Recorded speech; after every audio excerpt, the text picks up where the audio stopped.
আসসালামু আলাইকুম। অনেকেই প্রশ্ন করে থাকেন যে ভাই প্লাস্টার কেন চিরল ফাটা দেয়?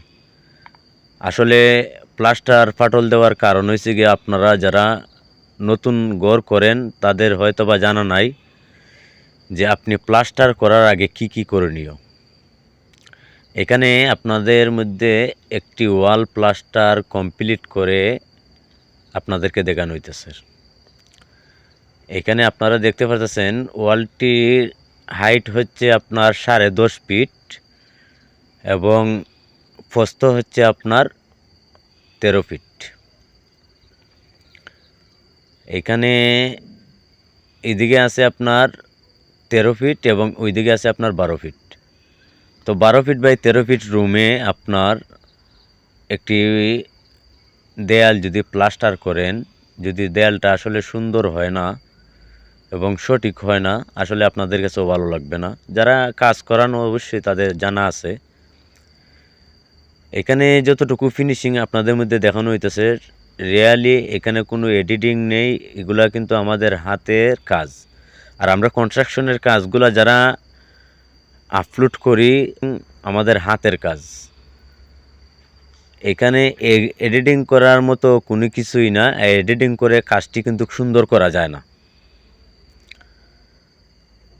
এখানে আমার যে এতটুকু প্লাস্টার প্রয়োজন হয়েছে এতটুকু দেওয়া হয়েছে। যেমন এখানে প্রায় 3 ইঞ্চি প্লাস্টার করা হয়েছে। যেমন আপনার 1 ইঞ্চির থেকে 3 ইঞ্চি পর্যন্ত এবং 1/2 ইঞ্চি পর্যন্ত প্লাস্টার করার সঠিক নিয়ম আছে। আর যদি 1 ইঞ্চির উপরে আপনার 2.5 ইঞ্চি প্লাস্টারে ভর্তি নিয়ে আসে তাহলে কিন্তু আপনার দেয়ালটা ফাটল দিবে।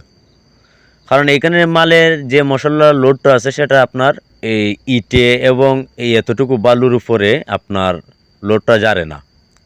এক দ্বিতীয়ত হয়েছে কি, আপনি যখন প্লাস্টার করবেন অবশ্যই প্লাস্টারের মধ্যে সিমেন্টের যে গ্যারাডিনগুলো এবং গুলাগুলো আছে এগুলা কিন্তু অবশ্যই দিতে হবে। আর যদি আপনি না দেন তাহলে প্লাস্টারটা ফাটল দিবে।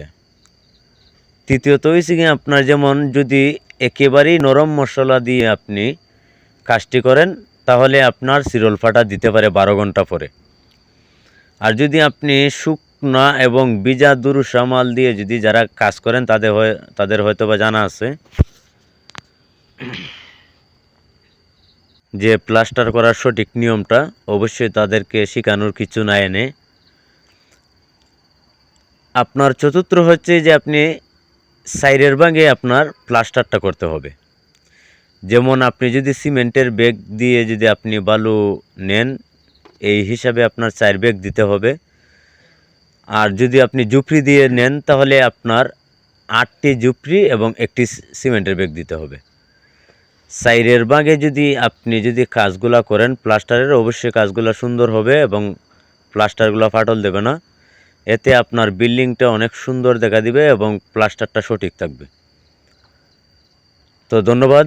দেশ ও প্রবাস থেকে নিয়মিত আমাদের ভিডিওগুলো যারা দেখেন, আপনাদের যদি কোনো ধরনের কোনো ধারণা নিতে চান কাজের ক্ষেত্রে তাহলে আমাদেরকে কমেন্ট করে জানাবেন এবং কাজটি আপনাদের মধ্যে কেমন হলো যদি ভালো লাগে তাহলে ভিডিওটা একটি লাইক করবেন এবং শেয়ার করে অন্যকে দেখার সুযোগ করে দিবেন।